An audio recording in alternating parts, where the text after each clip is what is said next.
é com Murilo Rocha. Bom dia, Murilo. Bom dia, Bruno. Bom dia, Luciana. Bom dia. Bom dia, ouvinte da Band News. Pois é, hoje eu vou fazer uma participação rápida aqui no jornal, porque logo mais às 10h30 a gente começa as nossas entrevistas para o programa Band Eleições. Mas, logicamente, eu vim aqui prestigiar e bater um papo com vocês e falar de um assunto muito importante, inclusive, que foi lido aí nas manchetes, que é a questão da decisão do Supremo Tribunal Federal de transferir a ação sobre a tragédia de Brumadinho, tirar a competência da Justiça Federal para a Justiça Estadual. Ou seja, havia uma dúvida, sempre há, quando esse tipo de crime ambiental envolvendo aí, tem componentes federais e tem componentes estaduais, a defesa dos acusados aí pela tragédia de Brumadinho, o pessoal da Vale e das terceirizadas da Vale entraram com uma ação para que esse caso fosse julgado pela Justiça Federal, como ocorreu lá na tragédia de Mariana. Mas há uma diferença. A tragédia de Mariana envolvia dois estados, Minas Gerais e o Espírito Santo, porque envolvia o Rio Doce, que foi atingido fortemente ali pela lama da tragédia lá da Samarco, da barragem lá de Fundão, em Mariana. Nesse caso, não. Os danos ambientais e também a tragédia humanitária foi toda concentrada aqui em Minas Gerais. Então, havia uma primeira decisão dando competência à Justiça Federal, mas houve um recurso do Ministério Público e de outras entidades também, para que o caso voltasse aqui para ser julgado pela Justiça Estadual. Do ponto de vista da denúncia, Bruno e Luciana, do inquérito, das investigações, muda pouco, porque Polícia Federal, Polícia Civil trabalharam com a mesma base de dados, trabalharam praticamente juntos nesse caso. Cada um apresentou seu inquérito, logicamente. A Polícia Civil apresentou seu inquérito ao Ministério Público Estadual e a Polícia Federal ao Ministério Público Federal, como manda aí o rito. Mas a base da denúncia, os elementos aí do inquérito, das investigações, é praticamente o mesmo e mostra, sim, uma responsabilidade, uma participação, uma omissão dos engenheiros, dirigentes, alguns funcionários da Vale, da Tuvisud, que era a empresa responsável por auditar lá, por certificar lá as barragens da Vale. Então, as investigações provam mais ou menos, elas indicam mais ou menos a mesma responsabilidade, as mesmas evidências, elas trabalham mais ou menos com a mesma prova.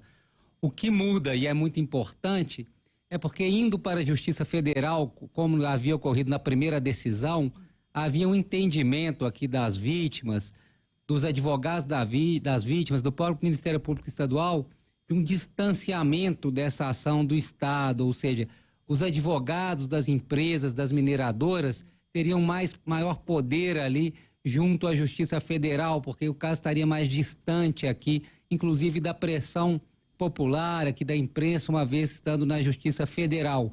Havia esse entendimento. Então, por isso, há uma comemoração, há um ânimo renovado aí entre familiares de vítimas da tragédia e entre os advogados que representam essas pessoas. Há um ânimo renovado com essa volta da ação para o âmbito estadual. Acredita-se que pode ser feita a justiça de forma mais célere, mais correta, sem ali a força, vou usar o termo, sem o lobby desses grandes advogados, dessas empresas que defendem, as empresas de advocacia gigantes que defendem as mineradoras, sem o lobby delas junto à Justiça Federal. Entende-se que na Justiça Estadual aqui há a maior chance de punição das mineradoras, das empresas terceirizadas envolvidas aí neste crime, e também a maior chance de se fazer justiça para os parentes, para as vítimas, as que não morreram na tragédia, mas sofreram danos aí físicos, psicológicos, morais, materiais. Então acredita-se que há a maior possibilidade também de se fazer justiça nesse processo envolvendo lá a tragédia de Brumadinho, A tragédia que ocorreu em 25 de janeiro de 2019. Por isso, que matou 270 pessoas, 270 pessoas. Então, por isso, há um certo clima de otimismo neste momento entre os familiares das vítimas e as vítimas e os advogados, como eu disse, com essa transferência dessa ação aqui para Minas Gerais. Decisão do STF entendeu que é competência da Justiça Estadual. Então vai prevalecer a investigação da Polícia Civil, vai prevalecer a denúncia oferecida pelo Ministério Público Estadual, que leva em conta essa investigação da Polícia Civil, e acusa, como disse a Luciana, 15 pessoas, né, e aponta ali uma série de falhas e omissões da Vale, da Tuvisud, né, negligenciaram dados, trabalharam sabendo que havia um risco de rompimento da barragem de Fundão, barragem 1 do Córrego do Feijão. Trabalharam sabendo, estavam cientes que havia um risco acima do tolerável, está registrado em documentos, e mesmo assim deram continuidade às operações lá na barragem do Córrego do Fundão. Tem até livro, né? Olha. Até livro, né? Sim, deu até livro. Enfim. Chegaram ao ponto de calcular o prejuízo. Qual seria o prejuízo maior? Qual seria o prejuízo? Sim, exatamente. Então, assim, havia essa ciência do que estava ocorrendo ali. Então, do ponto de vista da investigação, como eu disse, não há prejuízo nenhum, pelo contrário, a investigação da Polícia Civil é muito bem feita, a denúncia do Ministério Público Estadual é muito bem embasada e compartilha também dados com a Polícia Federal. Foi uma investigação meio que eles compartilharam dados. O que é visto como um fator positivo é a possibilidade das vítimas acompanhar, dos familiares das vítimas, da defesa, da população de Minas Gerais, né, que diz mais a população de Minas Gerais essa tragédia, diz muito, né, vai poder acompanhar de perto, vai poder pressionar, sim, o judiciário para que se tome uma decisão rápida, uma decisão correta, né? Uma decisão justa, que a justiça seja justa. Um pleonasmo, mas é isso que se espera nesse caso, porque são casos emblemáticos, né? O de Mariana, até hoje não temos uma resposta da justiça, né? Foi desqualificado lá a denúncia do homicídio doloso, foi requalificado para culposo com crime de afogamento, uma caracterização dessa forma, mas ainda não houve uma resposta ali sobre os envolvidos. Então espera-se que com esse caso de Brumadinho vindo para a Justiça Estadual, que o Ministério Público Estadual e os advogados e a sociedade mineira como um todo possam pressionar aí para uma decisão mais célere da Justiça. Então foi uma decisão que está sendo comemorada ainda nos grupos aí de familiares dessa enorme tragédia que aconteceu aqui em Minas Gerais em janeiro de 2019, que realmente merece uma resposta à altura da Justiça Estadual. Vamos agora acompanhar o desdobramento, marcar a audiência, aquela coisa toda, tal. Ainda vai demorar, né? É um passo importante que ocorreu ontem, essa decisão do Supremo Tribunal Federal, mas ainda assim vai ser um processo longo. Mas acredita-se agora que um processo mais próximo aqui e mais correto é essa decisão ocorrer aqui, esse julgamento ocorrer aqui em Minas Gerais, palco, infelizmente, desta tragédia. É isso. Bruno, Luciana. Murilo, aproveitando o ensejo, né? Bruno Marum citou o livro. Então, para quem ouviu ali o Bruno Marum falando do livro, é porque o Murilo Rocha acompanhou de perto ali as investigações da Polícia Federal, não é isso? Exatamente, acompanhei bem de perto as investigações da Polícia Federal, conversei com gente também na época do Ministério Público Estadual, da Polícia Civil também, para escrever um livro que chama Brumadinho, a Engenharia de um Crime, onde, ao lado do jornalista Lucas Ragazzi, a gente mostrou aí os bastidores dessa investigação e justamente esse corpo aí, né, de provas, né, que as polícias juntaram para poder fazer esse inquérito, para poder fazer essa denúncia, fazer essa acusação.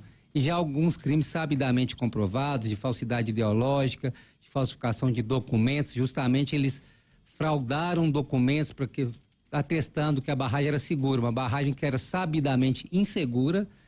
Estudos internos da Vale e das terceirizadas comprovavam a insegurança da barragem. Mesmo assim, a Vale e a Tuvisud produziram documentos que foram entregues à Agência Nacional de Mineração e aqui à Secretaria de Meio Ambiente, atestando que a barragem era segura. Ou seja, é uma falsidade ideológica e também falsificação de documentos. Esses crimes já são comprovados.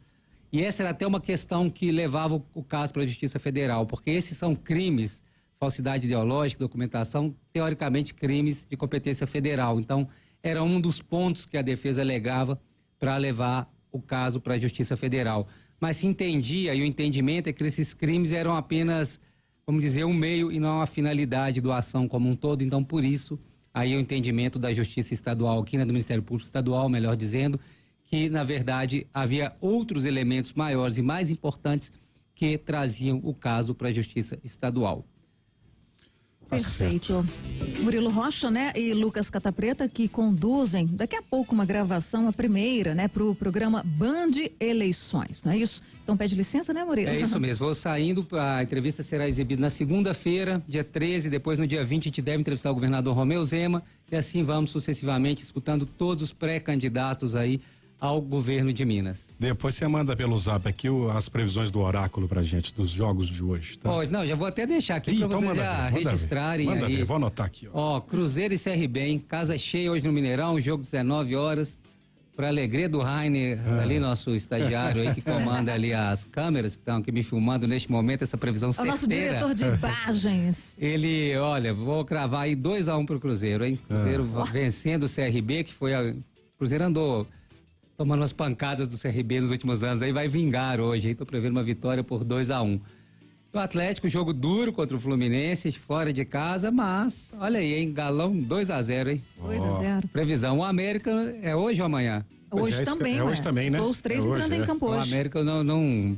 O América vou mandar pelo WhatsApp o palpite, mas o Galão ganha de 2-0, o Cruzeiro também vence o CRB aí por 2-1.